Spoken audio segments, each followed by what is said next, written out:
지금 싱가포르 현지 상황이 긴박하게 돌아가고 있습니다. 현지 언론이 북한 김정은 국무위원장이 창의 공항에 도착했다고 보도를 한 가운데 세인트 레지스 호텔, 김정은 위원장이 묵을 것으로 추정되는 이 세인트 레지스 호텔 앞은 한층 경계가 강화되고 있습니다. 그리고 각국의 보도진들로 지금 몰려 있는 상황인데요. 자, 이 북미 정상회담 이틀 앞으로 다가왔는데요. 지금 김정은 위원장이 도착한 것으로 알려지면서 더욱더 긴박하게 돌아가고 있습니다. 이 전문가와 함께 또 이 전문 기자와 함께 보다 자세히 짚어보도록 하겠습니다.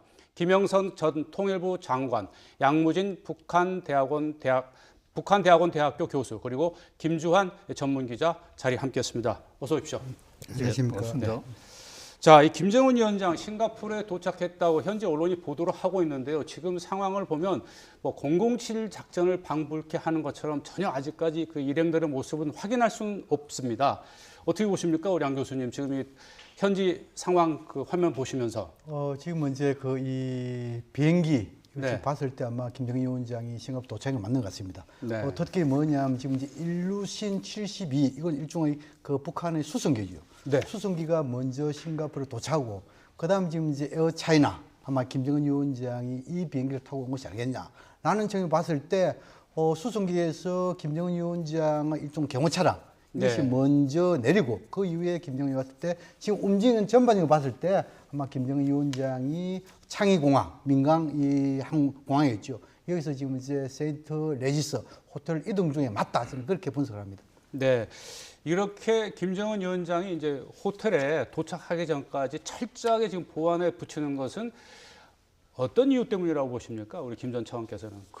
아무래도 이제 북한이 이런 식으로 제3국에서 정상회담을 한 사례가 없지 않습니까? 네. 그러다 보니까 아무래도 그런 그 안전, 보안 문제가 가장 중요하다라고 생각합니다. 네. 그리고 어떻게 보면 이제 007 작전이라고 하지만 이제 기존에 싱가포르 그 외교장관이 이제 방북을 해서 관련된 사항도 다 협의를 했기 때문에 네. 비록 이제 정상적으로 그런 일정을 아주 공개하는 것보다는 공개하지 않고 왔다는 것 그것만 차이가 있지 마치 뭐 비밀 작전이다라고 하는 것은 이제 저희가 조금 생각을 좀 달리 해야 되지 않겠나 싶습니다. 네. 자, 김주환 기자. 네. 앞서 우리 양 교수께서 지적을 해주셨듯이 지금 타고 온 비행기는 이 중국 고위급 인사들이 주로 타는 전용기, 이 차이나에어 CA 122편으로 알려지고 있는데 만약에 이게 사실로 확인이 되면 이 경호나 안전을 위해서는 어떻게 보면 김정은 위원장이 참매 1호기가 아닌 어떻게 보면 좀 체면은 포기했다 이렇게 볼 수가 있지 않겠습니까? 글쎄 뭐 체면을 포기했다라기보다도 우리나라 대통령이 과거에 우리 또 1960년대 70년대 우리가 전용기 타고 해외 선방 간 적은 없죠. 근데 북한의 발전상은 이제 60년대 말 그 정도 기준으로 봐야 되기 때문에 그런데 오늘 오전에 평양 순환공항에서 비행기가 3대가 떴다라고 그러죠. 그 에어차이나가 오전에 베이징에서 평양으로 들어갔는데 우리 시각으로 오전 8시 반쯤 떴는데 그보다 1시간 전에 그 일루신 76 수송기 한 대가 이륙을 했고요. 우리 정보당국이 파악을 한 것이지만은 그다음에 8시 반쯤 에어차이나가 뜨고 바로 1시간쯤 뒤에 그 참매 1호가 이륙을 해서 베이징 방면으로 해서 중국 내륙을 걸쳐서 싱가포르로 이렇게 남하하는 그런 게 포착이 됐다라고 그러는데 어쨌든 간에 지금 현재 화면에 들어온 것이 아니냐 맞냐라는 논란인데 지금 의전상 지금 마흐바흐 앞에 그 싱가포르 기하고 인공기가 거의 비슷합니다. 빨간색. 근데 지금 화면상으로 보면은 우측에 인공기가 보이고요. 그 차량 앞쪽에 좌측에 지금 싱가포르 국기가 보이죠. 그리고 차량 번호가 없지 않습니까? 그다음에 현재 외형상으로 보면은 베이징이나 대련에 갔을 때 김정은 위원장이 타고 갔던 그 마흐바흐하고 형태는 같고 역시 창의공항에서 숙소까지 한 20분 정도 소요된다라고 하니까 굳이 오지 않는다라고 하면 저렇게 현지 경찰이나 북한 경호원들이 분주하게 경호할 이유가 없었겠죠. 네. 이제 저희 YTN 기자도 오전까지 저 공항 그 호텔 내부에 있었는데 비교적 1시간 전까지 자유로웠는데 1시간 전까지 보면 이렇게 다 기자들도 동선을 통제를 하고 그런 현상으로 봐서는 김정은 위원장이 탑승했을 가능성이 굉장히 높다 이렇게 예상할 수 있는 거죠. 네, 지금 보시고 있는 화면, 지금 이제 분할 화면으로 보고 계시는데 오른쪽은 세인트 레지스 호텔 김정은 위원장이 묵게 될 이 숙소 호텔 앞에 이 지금 무장 이 경호 요원들의 모습, 이 북한의 경호 요원들의 모습이 보이고 있고요. 왼쪽은 지금 창의공항에서 북한의 김정은 위원장의 일행으로 이 추정되는 이 팀이 탑승한 것으로 보이는 이 차량 행렬이 지금 창의공항을 빠져나와서 숙소로 향하고 있는 모습을 보고 있는데요. 앞서 이제 얘기해 주신 대로 참매 1호도 시차를 두고 평양을 출발하지 않았습니까? 혹시나 또 이 보안을 위해서 지금 보고 있는 먼저 도착한 이 CJ 이 차이나 에어가 김정은 위원장이 탄 비행기가 아니고 참매 1호에 또 뒤늦게 도착할 가능성은 어떻게 보십니까? 저는 뭐 가능성 다 열어놓고 나와야 되겠지만도 지금은 네. 이제 참매 1호는 아마 예비용으로 지금 이제 이 싱가포르 가는 것이 아니겠냐 저는 그렇게 분석하거든요. 보통 그 이 어전팀이라든지 이런 그 정상이 움직일 때는 가장 중요한 부분이 앉아 이래가지고 수송기 이것이 먼저 도착되어 있죠. 그런 경호 차량. 두 번째는 뭐냐면 최고 지도자. 그리고 또 앉아 혹시나 유사시 대비해 가지고 예비 비행기를 하겠죠. 이것을 하나 하는데 이번에는 참매 1호라는 것은 일종의 최고 지도자가 직접 타고 오는 것보다도 예비용으로 남겨두고 혹시나 차후에 이런 또 이 아시아 국가에서 이렇게 이 최고 지도자 갈 때 한번 시험 비행 뭐 이런 것도 삼아 가지고 하는 측면에서 이번에는 참모 1호의 이용 가능성이 조금 낮은 것이 아니겠냐 저는 그렇게 분석을 합니다. 네. 이제 잠시 뒤면 그 세인트 레지스 호텔에 이 차량 일행이 도착하기 때문에 과연 이 김정은 위원장을 비롯한 이 북한 팀의 모습이 이제 포착되느냐에 따라서 확인이 되겠죠. 그리고 이제 오늘 리생롱 그 싱가포르 총리와 김정은 위원장 간의 회동이 예정돼 있지 않습니까? 그렇죠. 이미 또 그 발표된 공지된 일정이기 때문에 뭐 아무래도 이제 어떤 비행기를 탔느냐 그것도 중요하겠습니다만은 일단 이제 김정은이 이제 정말 북미 정상회담을 위해서 싱가포르 현지에 지금 도착을 했다라는 게 이제 의미가 있다고 생각합니다. 네.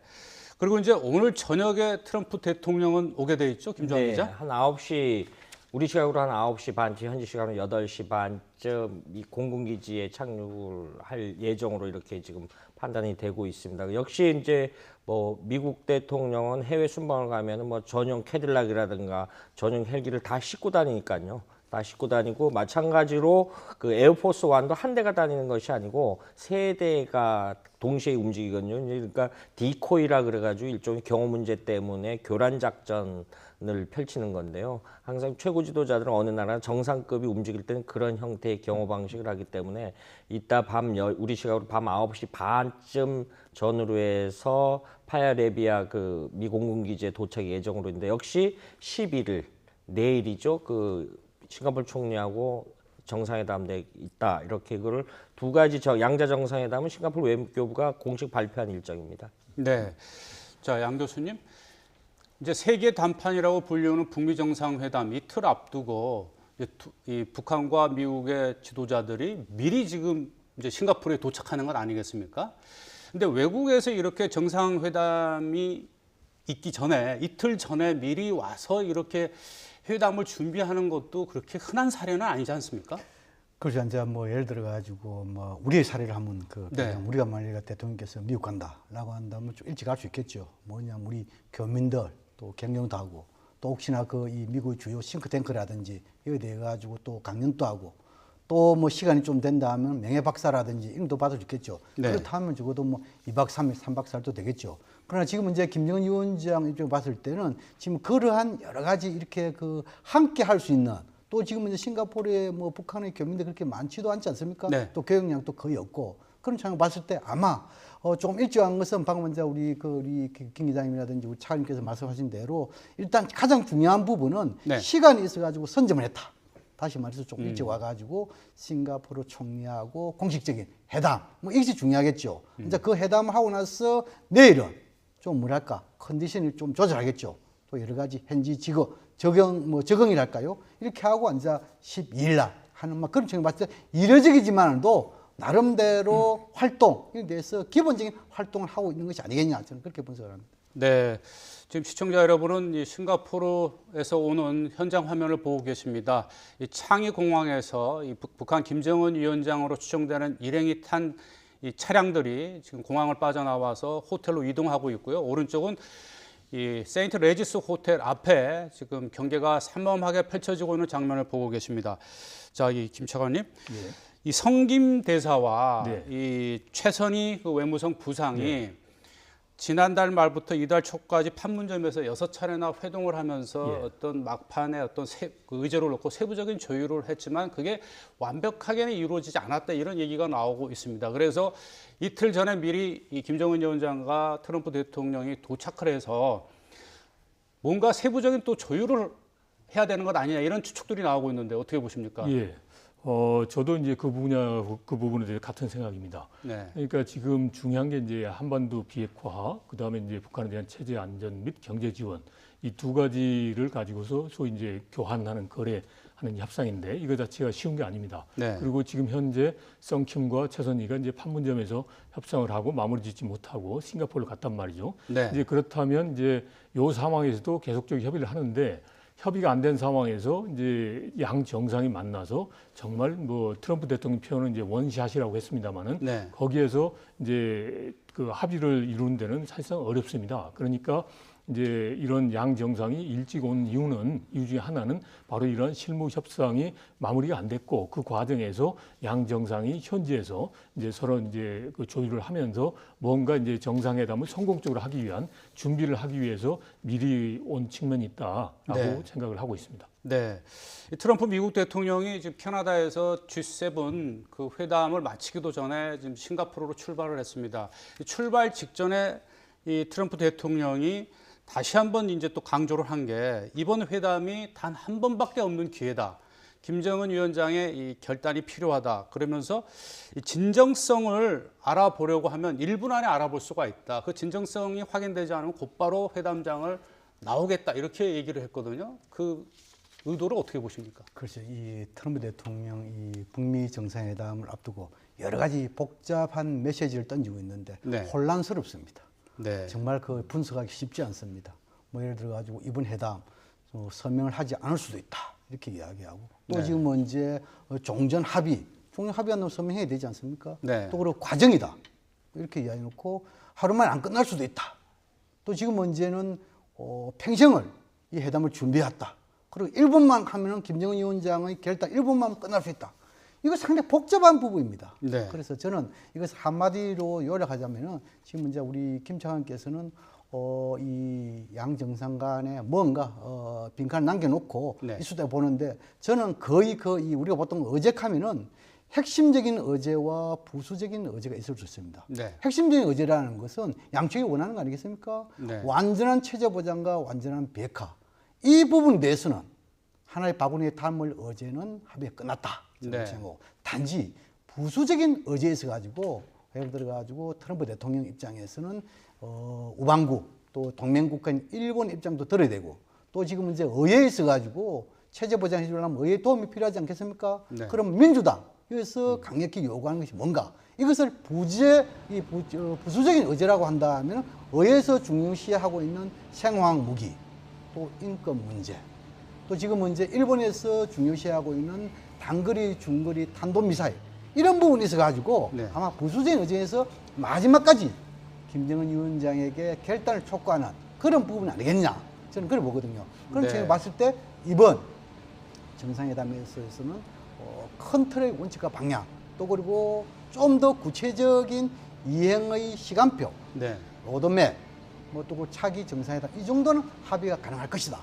왜 그러냐면 지금까지 정상회담, 국가간의 정상회담은 동서고금을 막론하고 95% 이상이 정상회담하면 성공적인 정상회담으로 다 결과 평가 안 합니까? 하지 네. 않습니까? 그것은 뭐냐면 사전에 다 조율이 가능하다 부분이거든요. 네. 그래서 저는 이번에 역사적인 회담, 세계 회담으로서 성공적 회담이 있어가지고 사전에 충분하게 조율을 다 됐기 때문에 네. 크게 양 정상 간에 할 일은 그렇게 많지는 않을 것이다. 그렇게 전망을 합니다. 네. 자, 김주환 기자. 지금 화면의 모습이 싱가포르 그 시내 거리의 모습인데요. 창이 공항에서 세인트 레지스 호텔까지의 이동 거리를 추산하면 대략 한 몇 분 정도면 좀 파악이 될까요? 지금 뭐 현지 그 도로 사정을 저도 정확히 모릅니다. 뭐 외신 네. 보도 들어오는 거 보면은 그 교통 차단 안 한다라고 가정했을 때 한 20분 거리밖에 안 된다라는 보도가 있거든요. 그런데 네. 지금 뭐 미처 그 실제 그 앞서 그 항공기에 내렸을지 지금 시간으로 본다라면은 최초 그 싱가포르 스트레이트 타임즈가 그 김정은 위원장이 도착했다라는 보도는 에어 차이나가 착륙했다는 거에 근거해서 이야기를 하고 있거든요. 네. 그렇다라고 하면은 지금 근데 아직도 모습을 안 보인다라고 하면은 역설적으로 그 참매 1호에 탔을 개연성도 배제할 수 없다 네. 볼 수 있는 것이죠. 그러면은 그 어쨌든 비행기가 평양에서 이륙한 비행기 세 대가 다 싱가포르에 도착을 해서 거기서 참모진들하고 동시 이동 가능성이 있기 때문에 아직까지는 이제 길거리에 지금 현지 화면에 보면은 그 현지 주민 그 싱가포르 사람들이 구경을 많이 나와 있지 않습니까? 조금 전에 보이다시피. 네. 근데 차량은 아직 지나가지 않고, 그러니까 어찌됐든 간에 분명히 저 노선으로 해서 숙소로 이전을 하고 할 예정이거든요. 근데 더 재미난 일은 그 외신 보도하면 이제 샹그릴라 호텔에 트럼프 대통령이 묵을 것으로 거의 확실시 되는데 직상거리가 1km가 안 된다 그러죠. 네. 이 싱가포르 전체 면적이 서울의 한 1.2배 같은 아주 도시국가지 않습니까? 그런데 그 인근 거리에서 이제 역사적인 양 정상이 첫날 밤을 보내게 되는 그런 계기가 되겠죠. 네. 네, 보시는 것처럼 지금 이 싱가포르 시내 거리는 이 통행을 완전히 차단한 채 한층 이 경계가 이 삼엄해지고 있는 모습을 볼 수가 있습니다. 이 경찰 오토바이 차량이 보이고요. 길 옆에는 이 싱가포르 시민들로 보이는 사람들이 이 차량 일행들이 올 것인지 지금 지켜보고 있는 모습이고요. 또 이 취재진들의 모습도 보이고 있습니다. 자, 김 전 차관님, 앞서 이제 양 교수께서도 지적을 해주셨는데 트럼프 대통령의 발언을 보면 굉장히 다양한 해석을 할 수 있는 그런 내용을 담고 있다 이렇게 밝혀주셨는데. 이 김 전 차관께서도 지금 싱가포르까지 왔고요, 두 정상이. 그리고 진정성이 보이지 않으면 일본 안에 회담장을 박차고 나올 수도 있지만 또 회담이 또 하루도 뭐 연장될 수도 있다 이런 얘기도 나오고 있거든요. 이 트럼프 대통령의 발언을 좀 추측을 해보면 어떻습니까?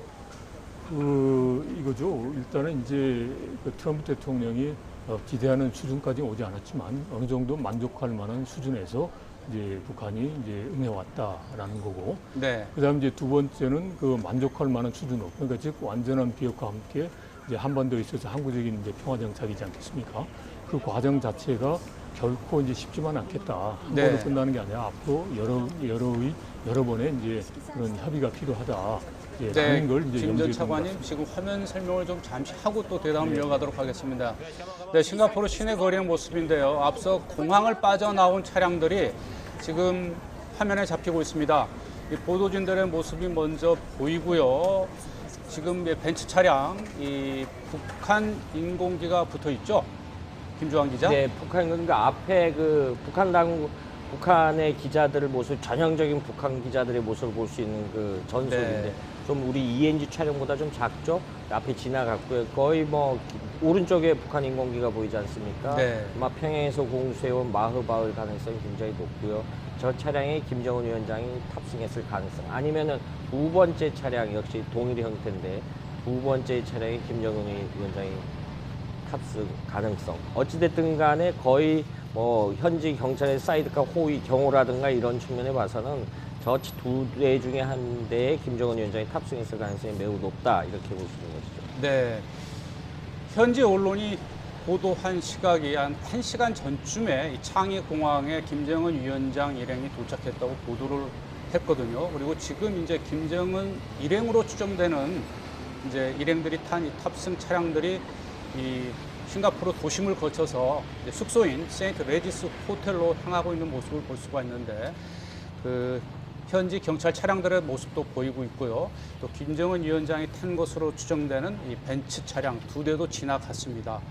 자, 지금 이런 정황으로 보면 지금 김정은 위원장일 가능성이 조금 높다고 봐야 되겠죠? 그래서 이제 우리가 지금 이제 상상해 보면은 지난 그 이 김정은 위원장이 중국을 방문했을 때, 네. 베이징 그할 때 보면 상당히 요란스럽잖아요.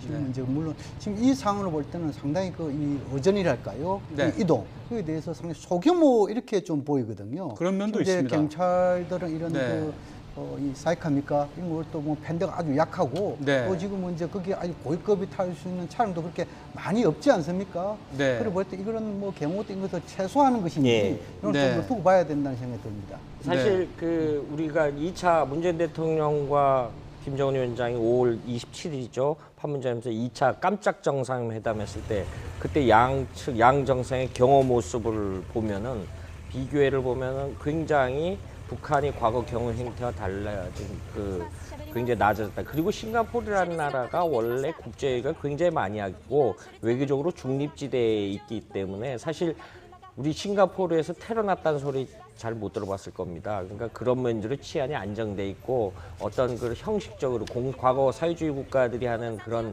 경호나 그런 형식적인 의전을 안 하는 거로 유명한 나라이기 때문에 네. 저 정도만 해도 굉장히 그 거의 확실시 된다. 왜냐하면은 뒤에 119 앰뷸런스 차도 같이 경호의 한 동선에 이동하는 모습을 볼 수 있고요. 네. 자, 시청자 여러분은 지금 싱가포르에서 들어오는 화면을 보고 계십니다. 자, 세인트 레지스 호텔 앞의 모습인데요. 이 김정은 위원장 일행이 탄 차량들이 지금 방금 도착한 것 같습니다. 자, 김정은 위원장의 모습을 과연 확인할 수 있을지 참 주목되는데요. 지금 벤츠 차량, 김주환 기자가 언급한 대로 이 북한에서 이제 공소해온 차량인지는 모르겠지만 지금 이제 벤츠 차량 2대가 지금 화면에 포착이 됐고요. 지금 이 북미 회담에 이제 배석하는 북한 측의 인물이 지금 나와 있죠. 그래서 우리 대략은 추정할 수 있겠죠. 네. 가장 그 핵심적인 척건 중에 척건을 하고 또 지금 이제 북미 정상회담 성사에 있어가지고 아주 핵심적인 역할하는 김영철 통전부장이 자, 양 교수님. 네. 잠깐만요. 지금 이제 차량이 도착해서 보니까 그 안에 탑승한 사람들이 차례로 나올 것으로 보이는데요. 지금 취재진도 굉장히 바쁘게 움직이고 있고 경호 요원들도 분주하게 움직이고 있는 모습을 보니까요. 곧 김정은 위원장의 모습을 확인할 수가 있을 것 같습니다.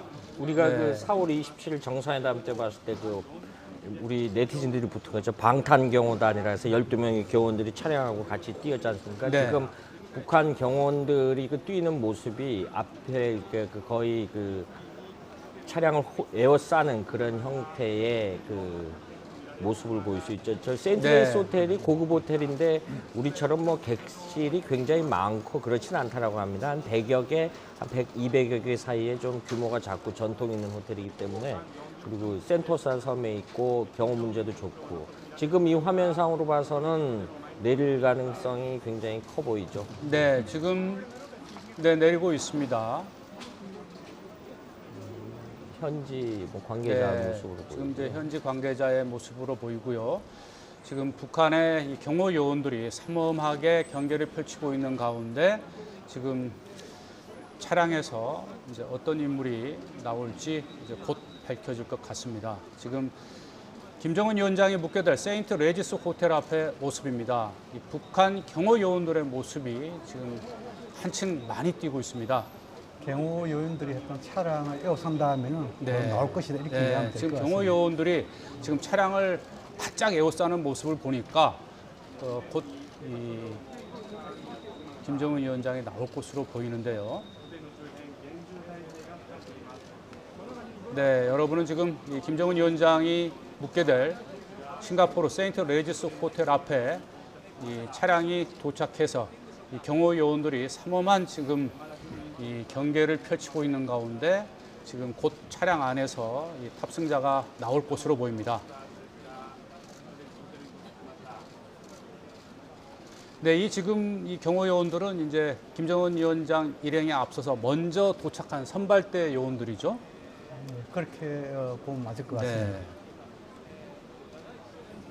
지금 이 호텔 주변은 이 권총으로 무장한 뭐 싱가포르 경찰 여러 중대가 배치가 됐고요. 오후부터는 이제 네팔 구르카 용병으로 편성된 특별 이 경호팀들까지 이 투입이 됐습니다. 호텔 정문 앞에 이 두 개의 차로는 모두 이 통제가 되고 있고요. 지금 보시는 것처럼 차량을 철저하게 지금 경호 요원들이 둘러싼 가운데 이 차량 안에 탑승한 인물이 곧 빠져나올 것으로 보이는데요. 아직까지는 지금 김정은 위원장의 모습은 보이지 않고 있습니다. 그 4월 27일 날 정상회담 때 우리가 봤습니다만 김정은 위원장 근접경호하는 거는 뭐 조직 지도부 소속이고 한 3천여 명 된다고 그러는데 네. 거의 개인 한 명의 무술 능력이 거의 이른바 살인병기 수준에 가는 가공할 이 무술 능력을 가지고 있는 인사고요. 평양에서 북한에서 경호 방식을 이제 외곽 경호 방식은 이른바 호위사령부가 담당을 하고요. 아무래도 해외에 나와 있기 때문에 그 많은 인사를 할 수 없기 때문에 경호의 외곽 원칙은 현지 국가하고 협조를 가장 받는 게 그 원칙이라고 합니다. 그러니까 아무래도 외곽 경호는 이제 싱가포르 당국에 맡겼고 뭐 주변 건물에 우리가 영화에서 많이 봤듯이 저격수들도 다 배치됐을 거고요. 스나이퍼들이. 그러니까 근접 경호만 이제 평양에서 같이 이동해온 이제 북한 경호원들 모습을 볼 수 있는 것 같습니다. 네, 이 선발대로 먼저 현지에 도착한 이 북한의 김창선 부장의 모습이 아직까지는 눈에 지금 띄지 않고 있어요. 그러니까 김창선 부장은 여기서 뭐 직접 이제 동행을 한 것보다도 현재 먼저 와가지고 그렇죠. 그렇기 때문에 아마 지금 이제 지금 여성 경호 모습이 그 화면 우측 상단의 뒷면으로 굉장히 보이고 있는데 북한이 아무래도 추정컨대 뭐 김여정 부부장이 동행 가능성도 배제할 수 없을 것 같고요. 네. 김정은 싱가포르 위원장- 외무장관이 공식적으로 김정은 위원장의 입국을 환영한다는 메시지를 발표를 했습니다. 네, 이 김정은 위원장이 공식 확인이 됐습니다. 이 싱가포르 창이 공항에 북한 김정은 국무위원장이 도착을 했습니다. 싱가포르 외무부에서도 공식적으로 이 도착을 확인을 했고요. 환영한다는 메시지를 발표를 했습니다. 그리고 싱가포르 외무장관이 지금 김정은 위원장을 입국장에서 환영하고 있는 사진입니다. 네, 공식적으로 지금 확인이 됐습니다. 네, 싱가포르 외무장관이 김정은 위원장을 공항에서 영접하고 있는 사진입니다. 보신 것처럼 리무진을 타고 지금 세인트 레지스 호텔에 도착한 것으로 보입니다. 자, 네, 지금 보시는 사진은 이 싱가포르 외무장관이 공항에서 김정은 위원장을 영접하는 모습입니다. 김정은 위원장 일행이 이 싱가포르 창이 공항에 우리 시각으로 약 1시간 전쯤에 도착한 것으로 이 현지 언론이 보도를 했고요. 지금은 그 공항에서 빠져나와서 앞서 보신 것처럼 지금 세인트 레지스 호텔에 도착을 해서 곧 이제 차량에서 빠져나와서 이 호텔 로비로 들어갈 것으로 보입니다. 지금 뭐 물샐 틈 없이 지금 경호 요원들이 이 지금 차량을 둘러싸고 있는데요. 이 김정은 위원장의 모습을 쉽게 볼 수가 없네요. 어느 양 정상부가 호텔 내부라든가 이런데 경호 문제라든가 예를 들면 엘리베이터의 이동 시간 이런 것까지 철저하게 확인을 한 다음에 이동을 하기 때문에 우리 시청자 여러분들은 좀 급할 정 일반인들이 이렇게 내리고 싶다고 해서 아무 때나 내릴 수 있는 그런 성격이 아니죠 지금은. 그리고 아무래도 자기 할아버지가 1965년도 반동 비동맹회의에 참석한 그리고 중국과 러시아를 제외한 제3국을 간 거는 북한의 역사로서는 53년 만에 처음이거든요. 그래서 네. 굉장히 북한 당국으로서는 신경을 안 쓸 수 없는 그런 상황이죠. 네, 김정은 위원장이 곧 이제 차량에서 내려서 이제 세인트 레지스 호텔 로비로 들어갈 것으로 보입니다. 이미 또 지금 들어간 것 같네요. 지금 차량이 이제 서서히 이제 그 현관 앞에서 빠져서 나온 걸 보니까 그 경호 요원들이 에어 둘러싼 가운데 모습을 드러내지 않고 바로 호텔로 들어간 것 같습니다. 네. 자, 김 전 차관님, 예. 방금 김주환 기자도 얘기를 했지만 네. 김정은 위원장이 중국에는 2차례 간 적이 있지만 그렇죠. 이 집권을 한 뒤에 이렇게 서방 외교 무대 모습을 드러낸 것은 처음이고 네. 또 과거에 할아버지나 아버지가 하지 않았던 어떻게 보면은 굉장히 이례적인 정말 그렇죠. 어떻게 보면 모험적인 어떤 지금 세계 담판을 하러 지금 싱가포르에 온 것 아니겠습니까? 네, 네. 어떻게 보면 이런 것들이 아버지나 할아버지와 다르게 좀 젊기 때문입니까? 아니면 또 스위스에서 일찌감치 유학을 했기 때문입니까? 뭐 젊기 때문이다 그것보다는 네. 아마도 그 스위스에서의 그 유학의 경험이 큰 바탕이 되지 않나 싶습니다. 예를 들어서 이제 중국의 경우도 이제 등소평이 이제 프랑스에서 유학을 했고 그리고 또 70년대 말에 등소평이 집권하고 난 다음에 소위 그 자본주의식 시장주의가 아니라 사회주의식 시장주의라고 하면서 네. 지금의 김정은이 하는 행보처럼 국제사회와 대화 협력하고 경제적 지원을 받기 위한 그런 행보를 했습니다. 그래서 네.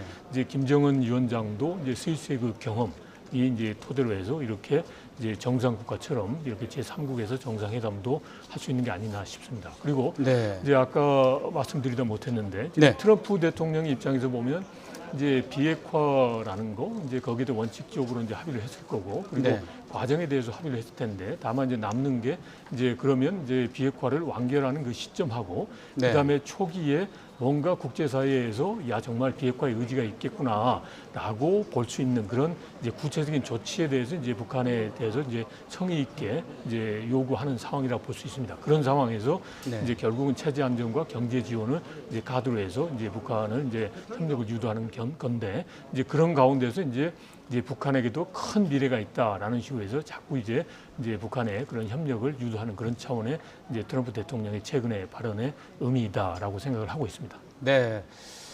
네, 방금 보신 것처럼 이 김정은 위원장이 싱가포르에 도착을 해서 싱가포르 외무장관의 영접을 받았습니다. 그리고 공항에서 빠져나와서 조금 전에 그 경호 요원들의 삼엄한 경계를 받는 가운데 호텔로 들어간 것으로 보입니다. 오늘 저녁에는 리센룽 싱가포르 총리와 회동이 예정돼 있습니다. 양 교수님, 이제 결국 김정은 위원장이 이틀 전 회담을 앞두고 싱가포르에 도착한 것으로 확인이 됐습니다. 이틀 전에 도착을 해서 김정은 위원장이 트럼프 대통령과 어떻게 보면 이제 세계 담판을 해야 되는데 어떤 심정일까요, 지금? 더더군다나 처음으로 어떻게 보면 이제 서방 외교의 무대에 오른 셈인데. 김정은 위원장은 지금 이제 이렇게 이 북미 정상회담, 세계 담판 여기서 두 가지의 전략적 목표가 있지 않겠습니까? 첫 번째로는 이 정상국가의 정상적인 지도자상, 그래서 국제사회에 각인시키는 것이겠죠. 두 번째는 뭐냐 하면은 이 북미 관계 정상을 통해 가지고 주민생활 향상. 뭐 이 중시하려 하면 자연스럽게 북미 간 수교뿐만 아니고 미국으로부터 경제 제재가 해제돼야만 가능한 부분이 아니십니까? 네. 막 이러한 두 가지의 목적을 나름 달성하기 위해서는 받을 수만 없지요.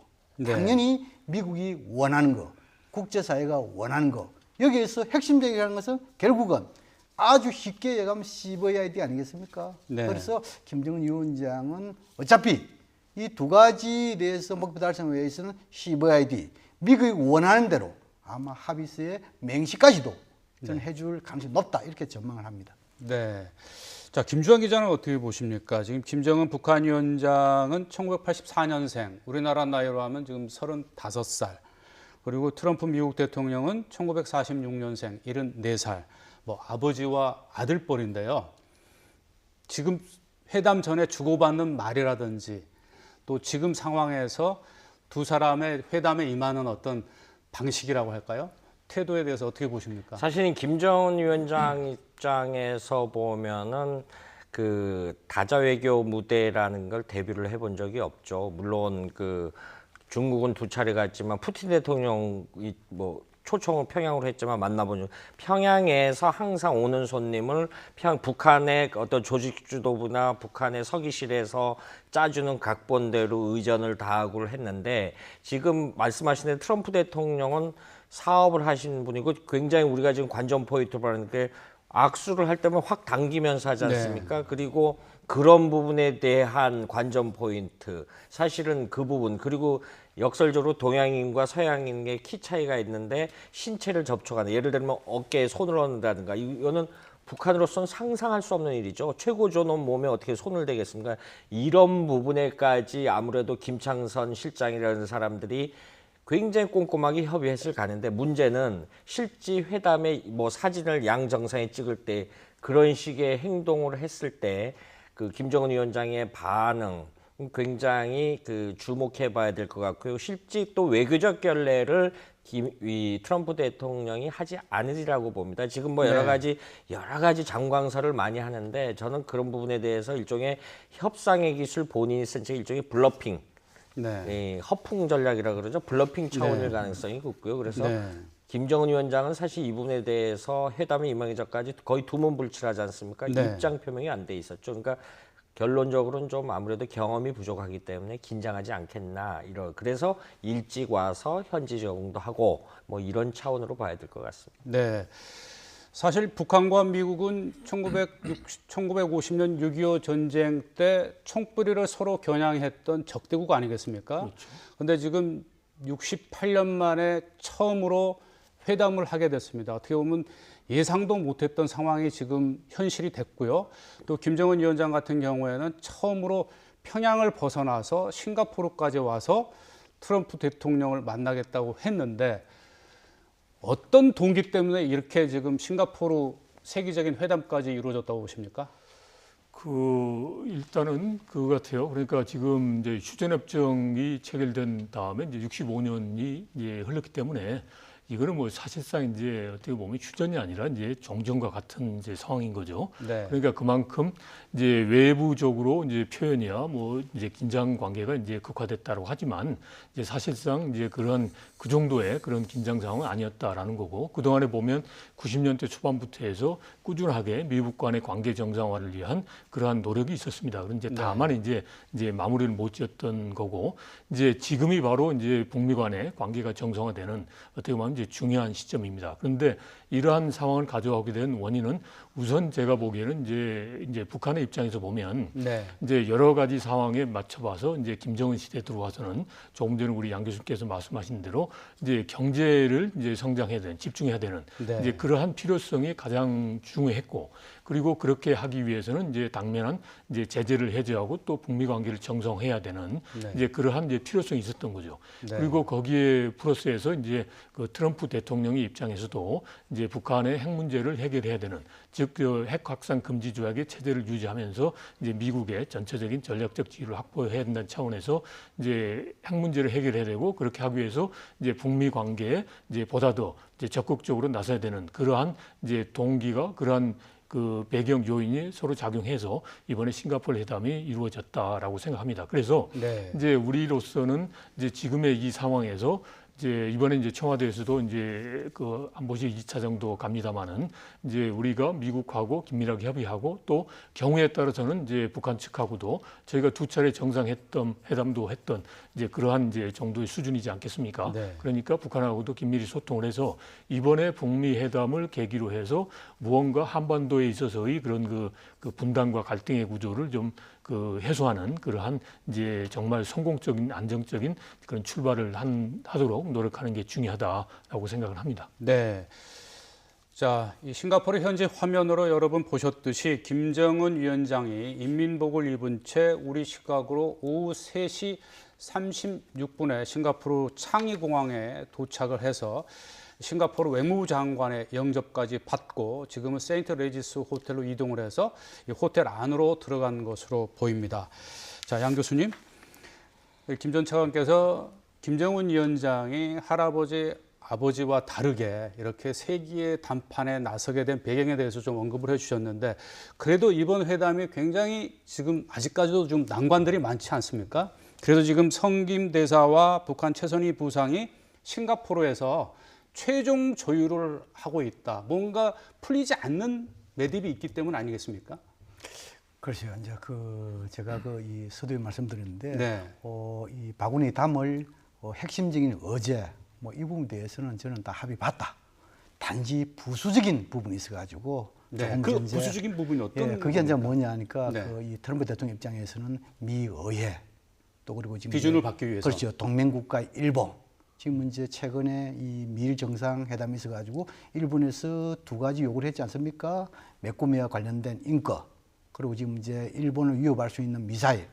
다시 말해서 일본이 납치 문제 해결해달라. 그렇죠. 네. 그거와 그 메꾸미죠. 네. 그다음 지금 이제 뭐냐면 탄도 미사일. 네. 이것은 이제 단거리와 중거리 정도. 이것은 반드시 좀 거론해달라.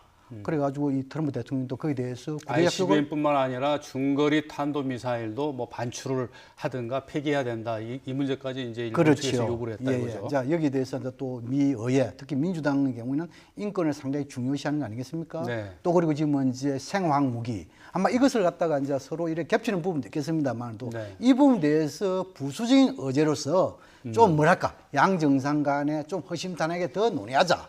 이렇게 이제 이 최선희 이 부상에게 임성김이 계속 요구를 한 것이죠.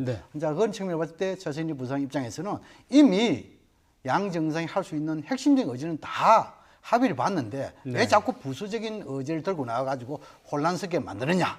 막 이렇게 해가지고 좀 입장 차이 있는 거 아니겠냐. 이게 볼 수 있고 두 번째는 이제 뭐냐면 이제 방금 우리 김 차관께서 잘 말씀했는데 지금까지 특히 비핵화만 두고 말씀드리자면 비핵화에 있어가지고 이행에 있어서 초기 단계에 있어가지고 이 트럼프 대통령 입장에서는 적어도 초기 단계에서 이 미국 국민들이 가장 피부로 느끼고 있는 ICBM, 다시 말해 대륙간 탄도미사일 여기에 대해서 시범적으로 뭐 예를 들어 가지고 5개 내외 이 정도는 핵탄두하고 분류해가지고 그 핵탄두를 가지고 미국에 있는 오크리지 연구소까지 갖다 주면 좋겠다. 이렇게 앉아 서로 협의를 했는데 이 부분에 대해서 아마 김정은 위원장이 이해한다. 오케이. 이렇게 대응으로 저는 분석을 하는데 여기에 또 임박해가지고 트럼프 대통령 욕심을 내가지고 플러스 단거리, 중거리 탄도미사일 이 부분 또 시범적으로 한 몇 개 정도 오크레지면 보내면 좋겠다. 이렇게 하니까 가면 갈수록 시간은 촉박한데 가면 갈수록 트럼프 대통령 요구사항이 계속 늘어나니까 아마 그 부분에 대해서 실무자로서 성김 대사 입장에서는 계속 제기를 하고 마지막까지 김정은 위원장의 결단을 촉구하고 있는 것이 아니겠느냐. 저는 그걸 보여주고 이 부분에 대해서는 또 다른 식으로 해석을 한다 하면 트럼프 대통령이 미국 내부 국내용이겠죠. 지금까지 북한에 대해서 회담에 대해서 구걸하지 않는다. 다시 말해서 대화를 위한 대화는 하지 않겠다. 그리고 준비도 철저히 하고 있다. 결코 북한에 끌려다지 않겠다. 이것을 이제 보여주기 위한 하나의 이 내부용의 그런 전략적 목표도 담겨 있는 것이 아니겠느냐. 그렇게 분석합니다. 네. 김주한 기자의 경우에는 이제 회담이 이틀 남았습니다. 그럼 싱가포르 현지에서 북한이나 미국이나 회담을 앞두고 그래도 뭔가 또 해결되지 않은 부분에서 의견 조율이라든지 물밑 뭔가 움직임이 있을 텐데 어떤 것을 좀 연상할 수 있겠습니까? 사실은 12일 날 양 정상이 만나면 비핵화의 원칙과 방향은 다 이미 양 교수님 말처럼 이미 정해졌다라고 봅니다. 정해졌다. 저는 이제 부수적인 거는 제일 가장 우리가 원하는 미국이 원하는 가장 중요한 타임 테이블 사실 비핵화라는 게 굉장히 이게 인류 역사상 처음 해보는 겁니다. 왜냐하면은 북한이 이미 6차례 핵실험을 했고 핵탄두가 몇 개 있는지 누구도 모릅니다. 그런데 미국이 원하는 미국 언론에서 나왔던 일부 부품을 미국으로 이송을 해서 폐기하는데 그런데 북한은 이렇게 연상할 수가 있는 거죠. 20개를 갖고 있는데 20개를 갖고 있는지 전 세계가 아무도 모릅니다. 한 12개쯤 내놨습니다. 그런데 핵물질이라는 건 소프트볼 크기만 하거든요. 일개 핵탄도 하나면 이거를 북한 전역에 어디다 감춰 놓으면 못 찾죠. 못 찾기 때문에 그걸 찾기 위해서 IAEA의 특별 사찰을 요구한다라든가 이 부분에 대해서 과거 2차 핵기가 발등은 2003년인가 2002년인가 그것도 사실 특별 사찰 부분이 있거든요. 이런 부분에 대한 강론적인 부분에 대해서 합의가 안 됐을 굉장히 크고요. 그렇지만에도 불구하고 앞서 트럼프 대통령이 1분이면은 진정서를 알 수 있다. 회담을 나갔다. 그건 전형적인 블러핑이라고 볼 수 있는 것이 트럼프 대통령 입장에서 이 회담을 깨면은 본인이 국내 정치 문제에 함몰되고 오히려 굉장히 공격을 당할 소지가 크죠. 어찌됐든 간에 이런 양 정상 큰 틀에서는 합의를 하고 좋은 모습을 전 세계에 보여줄 겁니다. 그렇지만은 그 후에 강론이 10년이 갈 수도 있고요. 20년이 갈 수도 있고 이거는 누구도 모르는 겁니다. 그 근거 중에 하나가 이란이 핵협상을 했을 때 15년 걸렸습니다. 합의를 하는 데까지. 그 핵실험을 단 한 번도 하지 않은 나라. 근데 하물며 북한은 6번을 했기 때문에 엄청난 양의 핵물질이라든가 핵시설 이런 거를 다 샅샅이 뒤져나간다는 거는 굉장히 크고 그런 부분에 대해서 양 실무진들에서 합의하는데 어려움이 있기 때문에 또 만나고 하지 않겠느냐 이렇게 예상해 볼 수 있는 것이죠. 네. 지금 양 교수와 김 기자가 이제 언급을 했듯이 뭔가 큰 틀은 합의가 됐지만 세부적인 상황에서 이제 미국 측에서 조금 더 뭔가 자꾸 얹다 보니까 조금 삐그덕거리는 모습이 보인다. 이렇게 이제 말씀을 해주셨는데 북한 측에서도 이렇게 비핵화에 대해서 어떤 로드맵을 제시를 하면 거기에 상황에서 어떤 지원 문제, 특히 그렇죠. 체제 안전 보장 문제에 대해서 어느 선까지 미국이 좀 보장을 해달라고 요구하지 않겠습니까? 그 당연하죠. 그러니까 네. 그 북한 특히 김정은 위원장 이야기했던 게 군사적 위협이 해소되고 체제 안전이 보장된다면 핵을 가질 이유가 없다라고 했단 말이죠. 그리고 네. 또 북미 관계의 경우에도 이제 소위 북미 관계를 정상화한다라고 했기 때문에 네. 이제 그런 차원에서 본다면 이제 본인들 입장에서는 이제 비핵화를 해야 되죠. 그러니까 아까 말씀하신 대로 CVID를 이제 설령 북한이 하지 않는다고 하더라도 지금 상황에서 본인들이 CVID를 하지 않겠다 그래버리면 이게 더 이상 이야기가 되지 않기 때문에 이것은 이제 뭐 좋든 싫든 북한으로서는 CVID를 한다라고 할 겁니다. 네. 그러면 그 과정에서 그러면 본인들은 이제 CVID를 하는데 그러면 체제 안정과 경제 지원이 이제 소위 이거 등가성으로 와줘야 되는데 네. 아마도 이제 미국의 입장에서 보면 북한이 하는 것은 이제 상징적으로 핵실험장을 폐기한 거고 네. 그리고 무언가 제재의 중요한 완화라든지 또 경제 지원 그다음에 체제 안전 보장을 위해서는 뭔가 북한이 비핵화를 이렇게 하고 있구나라는 걸 보여줘야만 이제 줄 수 있다라고 이제 생각할 거고 그렇다면 이제 북한의 입장에서 봤을 때 미국이 제시하는 체제 안전과 경제 지원이 아주 이제 어떻게 보면 이제 기대에 낮은 수준일 거란 말이죠. 네. 그러니까 지금 싱가포르에 왔고 이제 네. 최선희 그다음에 이제 하고 이제 썬킴이 하는 건데 이제 그런 차원에서 본다면 이제 어떻게 말하면 이제 그 트럼프 대통령도 이제 북한에 대해서 뭔가 확실한 길을 제시하려면 네. 이제 자꾸 뭐 시한을 정해서 한쪽으로 이제 모는 것보다는 이제 북한이 확실하게 거부할 수 없고 이 정도면 정말 이제 과거의 등소평이 이제 그 시장 경제로 갔던 식으로 변할 수 있겠다라는 정도의 그런 체제 안정과 경제 지원을 좀 구체적인 것을 줘야죠. 그런데 지금 상황에서 보면 밝은 미래는 있다고 하면서 이제 정말 그 비용에 대해서는 뭐 한국이나 일본, 미국이 하겠다, 뭐 중국이 하겠다, 일본, 미국은 빠지는 그런 뉘앙스를 한다. 그러면 이제 북한의 입장에서 보면 이게 비핵화를 하는데 과연 이게 제대로 오겠느냐. 그리고 네. 체제 안전의 경우도 보면은 이제 거의 종전선을 하고 막 한쪽으로 가다가 뭐 안 할 수도 있다. 그리고 또 가다가 또 무슨 뭐 평화협정의 경우는 뭐 또 다른 문제가 있다. 이런 쪽으로 하다 보면 이제 그리고 또 최근에 왔었던 그 한미 합동 군사 훈련의 경우에도 이제 북한이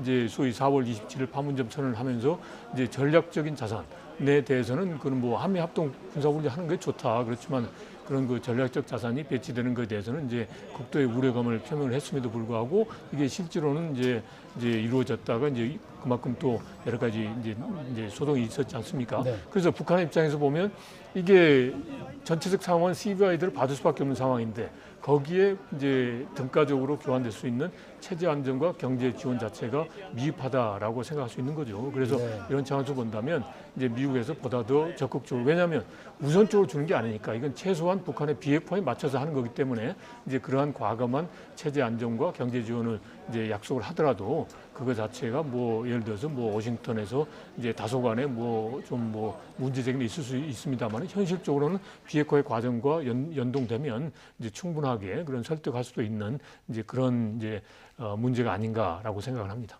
네.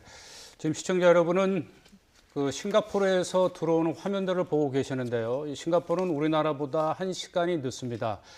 약 1시간 반 전에 이 김정은 위원장이 인민복 차림으로 싱가포르 창이 공항에 도착을 했습니다. 싱가포르 외무부도 공식적으로 성명을 냈고요. 또 외무부 장관이 이 공항에 영접까지 갔습니다. 그리고 오른쪽 화면에 보시듯이 세인트 레지스 호텔, 김정은 위원장이 묵게 되는 이 숙소인데요. 지금 김정은 위원장이 호텔 안으로 들어갔을 것으로 지금 추정이 됩니다. 정확한 모습은 그 경호 요원들에 둘러싸여서 보질 못했기 때문인데요. 보시는 것처럼 이 세계 각국에서 몰려온 취재진들의 모습을 볼 수가 있습니다. 자, 양 교수님, 트럼프 대통령이 거듭 강조하고 있는 게 12일 날 이제 이틀 뒤에 빅딜이 이루어질 것이다. 그리고 김정은 위원장의 결단이 필요하다. 기회는 이번뿐이다. 이렇게 자꾸 강조를 하고 있습니다. 김정은 위원장 측에서도 핵까지 포기하면서 또 체제 안정에 대한 확실한 보장 없이 자칫하다가는 이 개혁이나 이 경제를 살리기 위해서 체제의 어떤 혼란이나 그 북한 내부 어떤 질서가 혼란스럽게 될 수도 있지 않겠습니까? 그러다 보니까 더욱더 어떤 체제 보장이라든지 대미 수교 문제, 또 대북 불가침 선언 같은 것을 미국 측이 해주길 바라는데, 또 미국 트럼프 대통령 같은 경우는 또 민주당 측에서 그런 부분에 대해서 지금 뭐 의회에서 비준도 안 해줄 수 있다 이런 얘기가 나오다 보니까 지금 막판까지 조금 이 회담이 좀 매끄럽지 못한 부분이 있다고 지적을 하고 있는데, 마지막 지금 이틀 앞두고 양 미국과 북한 간의 실무팀들이 해결해야 될 대목, 미세하게 조정해야 될 대목이 어떤 겁니까? 그렇죠. 지금 이제 저는 뭐 그 현 단계에서는 거의 끝났다 저는 그래 보거든요. 네, 이미 다 돼 있다. 그렇죠. 지금 이제 예를 들어 한 빈칸 한 두 서너 개 놔둬놨을 거예요. 네. 아주 쉽게 결단 내릴 수 있는 부분. 예를 들어 김정은 위원장과 트럼프 대통령이 그 빈칸쯤은 별까 어렵지 않을 것이다 이렇게 보여지고, 지금 이제 트럼프 대통령이 물론 제가 서두에 복잡한 메시지를 보내고 있다는데 그 메시지의 핵심적인 목표는 결국은 대내용과 대북령입니다. 네. 마지막까지 김정은 위원장 결단 압박하는 그런 모양식, 그건 협상에서 기본이겠죠. 그다음에 네. 한 가지는 뭐냐면 대내용으로 열심히 하고 있다. 내가 이거 대화를 위한 대화를 하지 않고 있다. 뭐든 준비하고 있다. 안심해라. 나를 믿어라. 이런 메시지 있겠죠. 네. 지금 이제 김정은 위원장이 오히려 지금 중요한 게 뭐냐면 김정은 위원장은 이미 주민생활 향상, 경제 건설 이것을 위해 가지고 비핵화라는 결단을 내린 거 아닙니까? 그런데 이번 회담이 있어 가지고 비핵화 결단 내렸는데 체제 보장에 대한 미국으로부터 뭔가 받지 못한다 하면 네. 김정은 위원장은 상당히 어려움에 처할 수 있겠죠. 다시 말해 이번에 지금 이제 트럼프 대통령이 이번 회담에서 서명을 하지 않을 수 없다, 하지 않을 수 있다. 이렇게 하면 김정은 위원장 입장이 완전히 난처해지는 것이죠. 네. 서명도 안 된 상태에서 북한 김정은 위원장은 먼저 선제적으로 뭔가 또 다른 비핵화 조치를 내놔야 된다.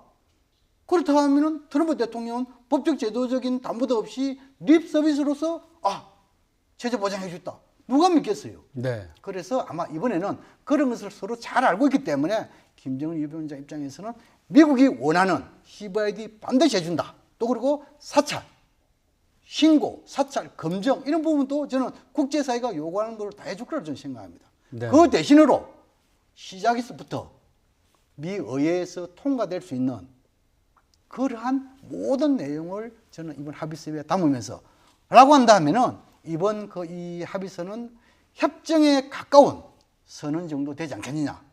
저는 그렇게 생각을 합니다. 네. 김주환 기자 사실 덧붙일 의견 있으면 얘기해 주세요. 이틀 남겨놓고 양측의 대표급 실무자들이 싱가포르에 모였다라는 것은 또 다른 측면으로 봐야 됩니다. 이 국제관계사를 공부를 해보면은 이거는 우리 남북 정상회담은 같은 언어로 얘기를 하는데도 같은 한글로 표현했는데 해석의 차이가 있었습니다. 네. 이건 하물며 통역 한 사람의 굉장히 중요성이 높이 되는 거는 영어로 해야 되고 한국말로 해야 되고 뭐 북한 언어가 더 정확하겠죠. 이런 부분인데 이거를 또 이 한글본하고 영문본의 합의문을 만들어야 됩니다. 과거 1978년도 미소간 솔트2 대륙간 탄도미사일 협정할 때요. 그 합의문 하기 위해서 양측의 언어학자가 200명이 동원됐다라는 유명한 외교사에 나옵니다. 그러니까 그 콤마를 어디다 찍을 것이냐, 마침표를 어디다 찍느냐, 영어 표현을 뭘 할 것이냐 이런 부분에 아마 성김은 이제 한국계니까 한국말도 잘하고 최선희는 뭐 북한에서 대표적으로 영어를 잘하는 관료로 알려진 인물이기 때문에 이것이 그런데 저 사람들이 영국식 영어이기 때문에 표기 하나, 단어 하나 굉장히 그런 거 하나 가지고 밀고 땡기는 회담을 많이 할 가능성이 굉장히 큽니다. 그리고 과거 2015년도인가요? 최선희 당시 국장이 싱가포르에서 그 기자들 사이에 유명한 얘기가 있는데 미국 관료들하고 회담을 하는데 미국 측에서 오라 그러니까 유컴이요. 당신이 이리 와라. 내가 왜 가느냐. 이래가지고 배포 있는 여성이다. 이렇게 해가지고 굉장히 유명한 에피소드가 있었던 인물입니다. 네. 물론 이제 합의서에 있어가지고 이제 우리 김주환 기자님처럼 그 문구 하나, 콤마 하나 상당히 중요한 거 그건 동의를 합니다. 근데 이번 지금은 이제 회담은 아무도 해보지 못하는 북미 간 실무 회담이 아니고 정상 간의 회담이라는 것이죠. 정상 회담에서는 이미 컨트리에서 국문, 영문 이까지도 다 만들어 놨을 것이다. 네. 그리고 지금은 이제 예를 들어가지고 지금은 이제 상황에서 뭔가 다시 합의점이 못 찾아가 그것을 계속한다. 네. 그러다면 이 정상회담 성공 좀 어렵겠죠. 그래서 저는 김정은 위원장이 지금 이제 남북 정상회담 2차례, 네. 또 이 북중 정상회담 2차례 이런 거 다 봤을 때 거의 다 자기의 목적을 달성하기 위해서는 상대방의 입장을 거의 수용하는 그런 지금은 이제 한 1, 2개월 사이로 우리 보았단 말입니다. 그래서 이번에도 아마 그 연장선상에서 미국 의회에서 요구하는 또 트럼프 대통령이 요구하는 그런 문구 이런 부분에 대해서는 거의 수용할 것이다. 저는 그렇게 생각합니다. 네. 북미 회담이 성공적으로 진행이 되면 남북미 3자 회담 가능성도 거론이 됐었거든요. 그렇죠. 그리고 이제 오늘 청와대 남관표 국가안보실 2차장도 싱가포르로 떠났습니다. 네. 그래서 문재인 대통령이 북미 회담이 끝난 뒤에 합류할 가능성에 대해서 기자들이 질문을 하니까 확답을 하지 않은 채 모든 가능성에 대비하고 있다 이렇게 얘기를 하고 있거든요. 네. 그리고 트럼프 대통령도 종전선언에 대해서 협정에 사인할 수도 있다 이런 말을 했는데 이게 좀 논란이 되고 있지 않습니까? 이 종전선언을 둘러싸고요. 뭐 여러 가지 뭐 유권 해석이라든지 법률적인 뭐 효력이 없다 뭐 이런 김 전 차관께서 어떻게 보십니까? 지금 이 문재인 대통령의 합류 가능성이라든지 종전선언에 대한 북미 간의 어떤 합의 어떻게 보십니까? 그 종전선언 자체는 어떻게 보면 이제 북한이 요구하는 그 체제 안전 보장에 있어서의 이제 첫 단계라고 할 수 있죠. 네. 그리고 실질적으로 이거는 뭐 현실적으로 저희가 휴전협정이 있고 난 다음에 65년이 지났기 때문에 이거는 뭐 사실상 이제 종전의 상황이라고 할 수 있습니다. 다만은 이게 이제 정치적인 명분과 그리고 종전선언 이후에 이제 있을 다음 단계에 대한 이제 무언가 정리되고 난 다음에 나와야 될 문제이기 때문에 여러 가지로 복잡한 게 아닌가 싶습니다. 네. 근데 가장 중요한 거는 이미 저희가 4월 27일 이제 판문점 선언에서 했던 것처럼 올해 안에 남북 간에 이제 종전을 이제 선언하기로 이제 했지 않습니까? 네. 그리고 그걸 토대로 해서 이제 한반도에 있어서의 그 평화 정착을 위한 남북미, 남북미중 협의를 하도록 되어 있기 때문에 네. 이제 북미 간의 이제 회담에서 이제 한반도에 있어서의 그 종전 문제가 좀 더 뭔가 이제 의미 있게 진전이 되고 이제 그 과정에서 우리 대한민국도 같이 참여해서 이제 이 종전 선언 문제를 마무리한 다음에 이제 그 다음 단계의 체제 보장과 그리고 그것과 연계된 이제 비핵화에 있어서의 보다 더 진전된 그런 수준으로 나갈 수 있도록 우리가 노력할 필요가 있다라고 생각을 합니다. 네. 자, 양 교수님은 이제 시간 형편상 이제 또 이제 방송 마지막 그 답변만 해주시고 좀 자리를 떠나셔야 되는데 이 종전선언 문제 그리고 또 북한과 미국을 중재하는 우리나라 역할 지금 이제 북미 정상회담을 앞두고 또 북미 정상회담이 끝난 뒤에도 어떤 식으로 진행되는 것이 가장 바람직하겠습니까? 우리 정부는 이제 이 문재인 대통령이 지금까지 워딩을 핵심적으로 보면은 한반도 운전자로 그리고 중재자 지금은 이제 하나 더 플러스 시키면은 보정자 이 어찌 보면 이 세 가지의 표현이 일맥상통하다 이렇게 봅니다. 네. 예를 들어 한반도 운전자로라는 것은 뭐냐면 다른 이런 뭐 주다 이런 걸 떠나가지고 한반도의 운명은 미국, 중국 주변 국가에 맡기는 것이 아니고 우리가 책임진다. 이것이 네. 운전자론의 핵심입니다. 두 번째, 이러한 운전자를 토대해 가지고 북미 관계가 잘 되도록 창조적인 대안까지 제시하는 측면에서 이건 중재자론이죠. 지금은 이제 북미 간에 예를 네. 들어가지고 북한 입장에서는 체제 보장이고 미국 입장에서는 비핵화 아니겠습니까? 네. 여기에 대해서 아주 거의 법적 제도적인 담보가 서로 간에 아무것도 없단 말입니다. 네. 그 법적 제도적인 담보가 나올 때까지 결국은 우리 정부가 양측, 북미 양측에 대해서 보정자까지 할 수 있는 그런 게 네. 될 수 있겠죠. 마지막으로 종전선언과 관련해 가지고 지금 이제 우리 이제 김차님께 잘 말씀해 주는데 종전선언 부분에 대해서는 뭐냐면은 남북, 한미, 북미 네. 다시 말해서 남북미 간의 어느 정도 필요성과 시급성에 대해서는 공감하고 있다. 저는 이렇게 보여주고 특히 왜 그러냐 하면은 종전선언이라는 것은 북한의 체제 안보 우려사항에 대해서 해소할 수 있는 부분이 있겠죠. 네. 이것이 연장선에서 북한의 비핵화를 촉진시키는 그런 역할을 할 수 있단 말입니다. 네. 그래서 이게 상당히 중요한데 그러나 지금은 이제 여러 가지 징후, 시간 이런 걸 봤을 때 남북미 삼국 정상회의 의안 다시 말해서 6월 12일 전후 이 남북미 삼국 정상에 의한 종전선언 가능성은 조금 낮은 것이 아니겠냐. 그렇지만도 삼국 정상이 필요성, 시급성에 대해서 공감하고 있기 때문에 이번 북미 정상회담의 합의서 문구 안에 판문점 선언을 재확인하는 수준에서 연내 종전선언 하기 위해서 북한과 미국은 적극 협력한다. 플러스 뭐냐 하면 북한과 미국은 일방이 타방에 대한 군사력 여기 대해서 위협도 하지 않고 사용도 하지 않겠다. 이 정도 두 가지 네. 들어가면서 뭔가 합의서가 나오지 않겠느냐. 저는 그렇게 생각합니다. 네, 알겠습니다. 일단 오늘 말씀 감사드리고요. 자, 김주환 기자. 네. 북미 정상회담을 앞두고 과연 이 세계 담판에 배석할 인물들에 대해서도 지금 이제 속속 평가가 나오고 있습니다. 근데 존 볼턴, 이 대북 가장 강경파, 매파로 알려진 존 볼턴도 참석하게 돼 있지 않습니까? 그동안에는 계속 보이지 않다가 이제 싱가포르의 모습을 나타낼 것으로 보이는데요.